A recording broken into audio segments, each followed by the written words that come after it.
Now, let me bring you some breaking news that's just come into us here at Sky News, and it concerns Rupert Murdoch. He has announced that he is stepping down as chairman of Fox and of News Corp. That is Rupert Murdoch, who, of course, once owned Sky, stepping down from Fox and News Corporation. Of course, Rupert Murdoch is getting on in years, and it has long been rumoured that he would eventually be standing down, and there is, of course, much discussion as to who is going to replace him. We're getting a little more detail here that's coming through. He's just announced that he's going to be stepping down. It doesn't say quite yet whether it's with immediate effect, but Rupert Murdoch has announced that he will be leaving Fox and News Corp soon. We'll bring, of course, more detail on that, which is going to be an unfolding story throughout the afternoon here on Sky News. A huge moment for the media industry all across the world. Rupert Murdoch announcing that he's going to be stepping down as chair of Fox and News Corporation. Of course, more news on that as we get it throughout the afternoon here on Sky. Let's just move on to other news for a moment, and it's a moment in history as King Charles has become the first monarch to speak at the French Senate. King Charles is in France on a 3-day state visit. He addressed the Senate this morning in French and English, hailing the indispensable relationship between the UK and France. His Majesty also struck a serious tone, warning the alliance is more important than ever, and the two countries must stand in solidarity with Ukraine. We are once again up against an unjustified attack on our continent. Our determination and our alliance are more important than ever. Together, we shall stand by the people of Ukraine with determined solidarity. Together, we shall not move. Our determination shall not be moved. Ukraine will triumph, and our cherished freedom will prevail. Well, that was the King speaking in the Senate this morning. But let's go back to that news about Rupert Murdoch stepping down as chair of the boards of both Fox and News Corp. Our business presenter Ian King is standing by for us here. And look, Ian, this is going to be a momentous moment, isn't it? Talk to us about what we know thus far about the decision-making behind this and what it means for the media landscape. Well, obviously, Rupert Murdoch chairs two businesses right now, the two strands of his media empire, which were divided into back in 2012. One side is News Corporation, which owns well-known newspaper titles in this country, such as The Sun, The Times, Sunday Times. It also owns The Wall Street Journal and a number of other newspapers and publications around the world, including the New York Post and the Australian. In Australia, it also owns the book publishing empire HarperCollins.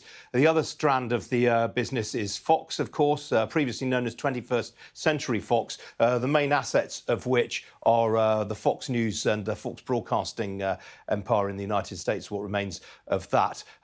It's a much smaller business than it was because at the end of 2018, Mr. Murdoch sold his film entertainment assets to Disney. It made him the biggest outside shareholder in Disney at the time, and he distributed his shareholding in that business that he received for that among members of his family. What we know is that he will be stepping down as chair of both companies when the annual meetings are held in November of this year. Mr. Murdoch will become chairman emeritus of those companies. His eldest son, Lachlan, who is the co-chair of News Corporation, he will become the sole chairman of that company, and he will continue as the executive chair and chief executive of Fox. So essentially, this is a handing over of the reins by Rupert Murdoch to his eldest son, Lachlan. Who would succeed Mr. Murdoch has long been a course of great speculation.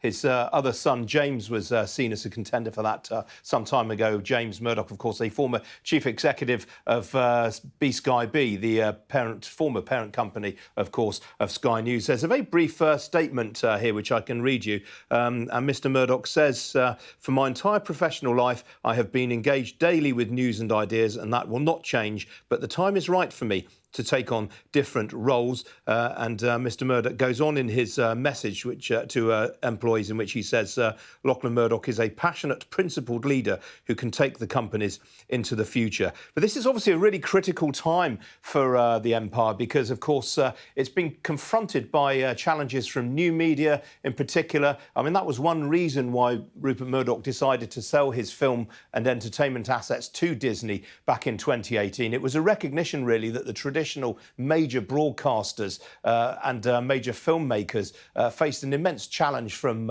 the likes of global, from Google, Netflix, Amazon and Facebook. And that was a key influence in his decision. And the reason that he decided to sell to Disney was that he felt that they were best equipped to take on some of these insurgent businesses. Mr. Murdoch goes on to say, and this is very important because at the age of 92, there is frequent speculation about his health. Mr. Murdoch, in his letter to his employees, has said, "Our companies are in robust health, as am I.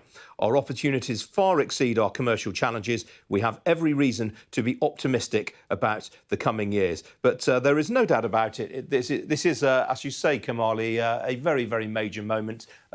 This has been a distinguished career going back some 7 decades. Mr. Murdoch basically built the world's biggest media empire at one point from just a handful of local newspapers in Australia based in Adelaide. And from that, he parlayed that into a significant media empire, not only here in the United Kingdom, but also in the United States of America and in other parts of the world as well. And those businesses, as I say, the sell-off to Disney was one sort of big landscape in that, because that was a moment when Mr. Murdoch self-consciously and quite deliberately shrunk his own empire. There was subsequently an attempt to bring the two parts of those businesses back together, Fox and News Corporation. They decided against that in 2022. And since then, really, what has happened at Disney has kind of borne out the logic behind Mr. Murdoch's decision to sell some of those assets. Disney has found the going quite tough. It's had immense challenges, obviously, during the pandemic, because it has a big resorts and cruises business that obviously was severely hit by the lockdowns. But it's had to really invest significant sums of money subsequently on a streaming service to compete primarily with Netflix, but also with streaming services of other companies, including Comcast, the parent company now of Sky and Sky News. And the share price of Disney has halved since the summer of 2021, which kind of suggests that Mr. Murdoch knew what he was doing when he sold.